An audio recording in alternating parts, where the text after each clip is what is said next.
Hey guys, and welcome to another episode of the Geeky Gentleman.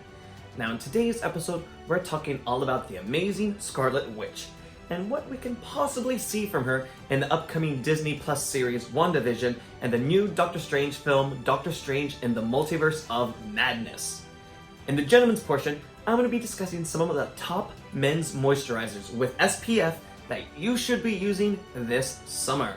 First off, I just wanted to say that I 100% called that the Scarlet Witch was going to be in the new Doctor Strange film.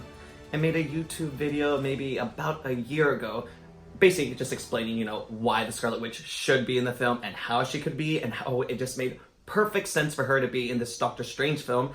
And I'm really just happy to see that Marvel agrees with me. But before we start talking about the future of Scarlet Witch, let's just first discuss Scarlet Witch. Now, when she was first introduced into the MCU, this was during the time that 20th Century Fox still owned the film rights to X-Men. So because of that, Marvel couldn't call her a mutant, because mutants are tied to the X-Men. So because of that, they made her powers come from the Mind Stone instead. Now, in the comic books, Marvel even reconned her to not being a mutant anymore because they wanted her to look much more closer and more similar to the Scarlet Witch of the MCU in the Avengers.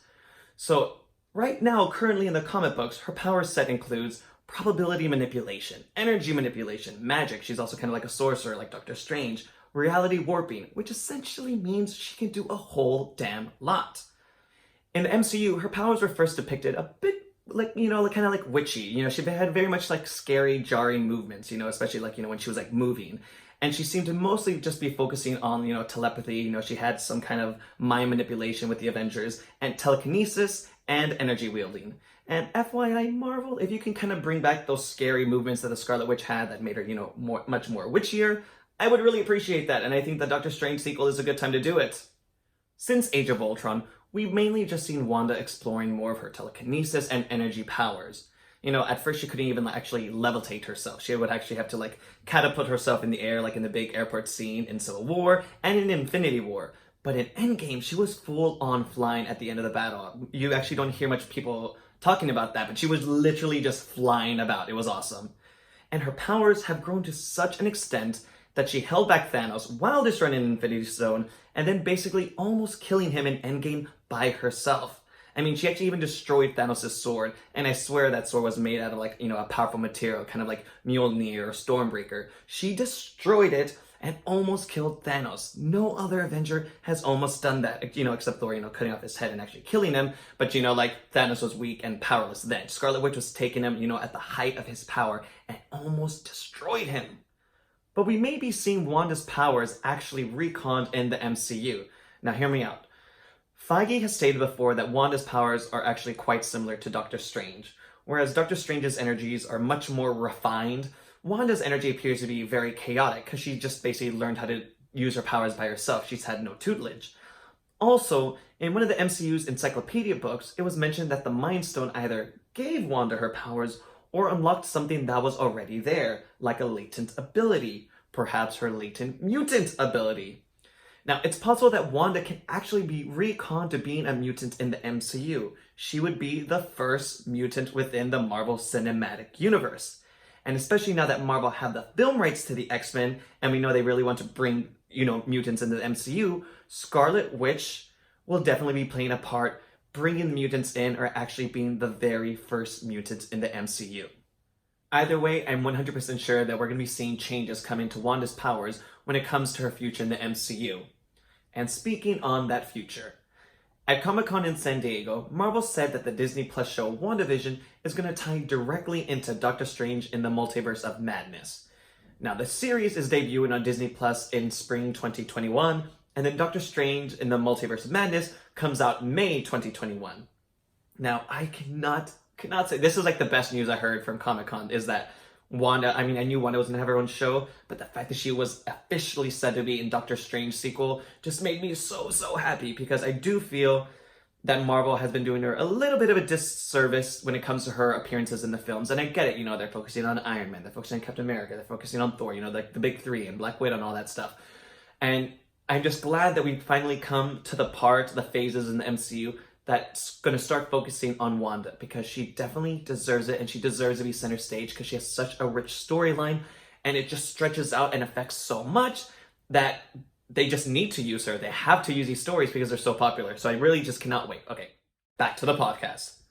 Now, since she's grown in such popularity, especially with new fans since Infinity War and Endgame, Marvel is going to definitely put her center stage right now, especially in Phase 4. So first, we have WandaVision, and this series is going to bring back Elizabeth Olsen as Scarlet Witch and Paul Bettany as Vision. Obviously, Vision is dead after Infinity War, but we know that's not going to last long. I mean, he's an android, so it's kind of easy to build another Vision, but the problem lies in building a Vision with the same personality and emotions as the original, especially now that the Avengers don't have the Mind Stone, because, you know, part of the personality of Vision was coming from the Mind Stone. So I have a couple of theories on what we can possibly be seeing in WandaVision and Doctor Strange in the Multiverse of Madness.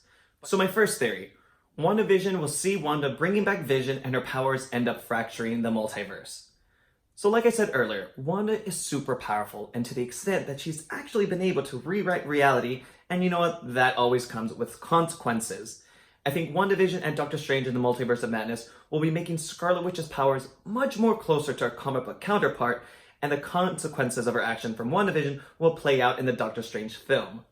But the consequences we see might have a larger effect on the entire MCU, and particularly the arrival of mutants. And now that Marvel owns the X-Men, this gives them lots and lots of storylines that they can actually play with based around Scarlet Witch's growing powers. This most noticeably happened when Wanda used her powers to strip 90% of the powers of all mutants around the world in the House of M storyline. So my first theory would go essentially something like this. Wanda, still grieving over the lost of Vision and the unexpected powerful growth of her powers, sees her attempt to bring back Vision to his former self, resulting in a fracturing of the multiverse or rewriting the prime MCU timeline to some disastrous effect. This could be done all consciously or even unconsciously by Wanda, because perhaps she doesn't even grasp really how powerful she actually is. Now, these consequences of her actions will lead directly into Doctor Strange, and you know, Doctor Strange is essentially going to have to figure this shit out. My second theory is that the TV series will actually take place all within Wanda's mind, and maybe also within another reality that she created where her and Vision have built the perfect life. The show will progressively show how the reality she believes to be real is actually created by herself and only an illusion, thus kind of beginning her descent into madness, because she will slowly be not able to tell what's real anymore, what's not real anymore, what she created, what was there originally.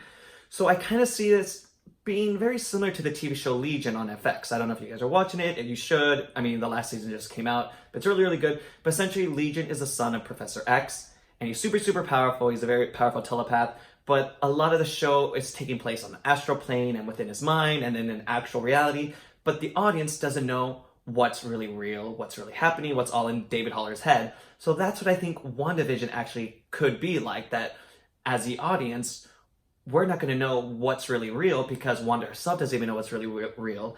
And I think that's going to be a very, very trippy kind of TV show. And they've made hints that it's going to be, you know, very out there. So I think this is what they might be aiming for in my second theory. So with this theory, WandaVision will play heavily on the fact that Wanda has grown so powerful that she's just literally rewriting reality at will and can no longer tell the difference between what is real and what is not. This happened in the comic books when Wanda willed into existence children by magic. And this isn't a stretch because the MCU is already laying the foundation and the groundwork for this. We have Hawkeye's daughter becoming the new Hawkeye, and we also have Cassie Lang becoming Stature. You know, she basically becomes, you know, the new Ant-Man in the Young Avengers too. So I don't think it's out of the realm of possibility that we will be seeing a Young Avengers film down the line. This theory would see that Wanda is slowly descending into madness because her powers are just growing out of control and leading to Doctor Strange in the multiverse of, you guessed it, madness, and he's going to be there to help Wanda through this. There is really so much that Marvel can do with the Scarlet Witch character, and I don't think for a second that it's a coincidence that the new Doctor Strange film is called Into the Multiverse of Madness. The Scarlet Witch has a long story of trauma, loss, grief, powers out of control, and madness within our comic book history. And I actually think it would be amazeballs if the MCU did a reverse House of M storyline with the Scarlet Witch. Now, okay, so in the original storyline of House of M, Scarlet Witch was the reason that 90% of the mutants all around the world lost their powers. But what if the MCU, she becomes the reason that mutants come into existence? Whether it's because she feels alone in the world and wants other mutants like herself, because in the end they recon her to being a mutant, who knows? It's only a small change from her dramatic line, "No more mutants," to "more mutants." But that's another podcast in itself. And you guys know how much I love Scarlet Witch, and I'm so stoked to see her, get all the praise and attention she deserves in Phase 4. So just get ready, because I'm pretty sure I'll make plenty more podcasts centering around Scarlet Witch and her time in the MCU. Alrighty guys, enough said, let's go right into the gentleman's portion of the podcast. With summer in full throttle, you are probably getting way more sun than you normally would. And even if you live somewhere like me in London where there's constant overcast, that doesn't mean you shouldn't be wearing SPF. You may think it's a bit excessive using SPF every day, but it's extraordinarily easy to get into when it's already in your daily moisturizer. This way you're giving your face the protection it needs, especially during summer. So without further ado, here are my top 4 men's moisturizers with SPF. Number 1, Anthony Day Cream SPF 30. Now this daily cream, as you guessed it, has SPF 30 and it protects your skin while offering nourishing moisturizer that is actually very, very, very lightweight, which is always a good thing, especially in hot weather. If you want something quick, if you want something easy and that just absorbs very quickly into your skin, this is the one for you. Number 2, Clinique for Men Super Energizer SPF 40 Anti-Fatigue Hydrating Concentrate. Now this lightweight concentrate is a perfect addition to your summer grooming routine, and it goes under your normal moisturizer. It's loaded with lots of caffeine, so it wakes up your tired looking skin, and it's definitely a must-have if you want to give your face the extra bit of jolt along with some sun protection. This one is actually one of my favorites and one that I actually use a lot because I like the fact that the caffeine wakes up my face because I hate looking tired and I seem to always look it, so I need as much help as I can get. Number 3, House 99 Broad Defense Moisturizer with SPF 20. Now this moisturizer uses spirulina and quinoa for an extra nourishing boost to your skin. It's very, very hydrating and with the added benefit of SPF 20 for the extra sun protection. Number 4, Murad City Age Defense Broad Spectrum SPF 50. Now this moisturizer is for people who don't want to take any chances and are much more susceptible to sun damage. It's designed to protect against UVA and UVB rays and to combat the aging effects of pollution and sun.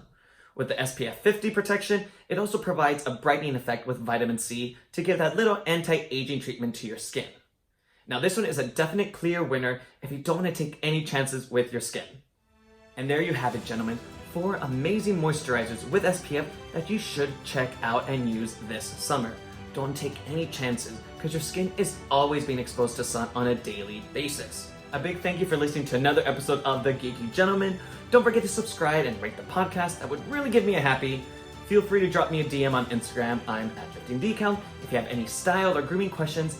And I'd actually really love to hear what your theories are on WandaVision and Doctor Strange in the Multiverse of Madness. If you want more content from me, check out my blog, www.driftingdudes.com. And until our next podcast adventure, I will talk at you guys later. Bye.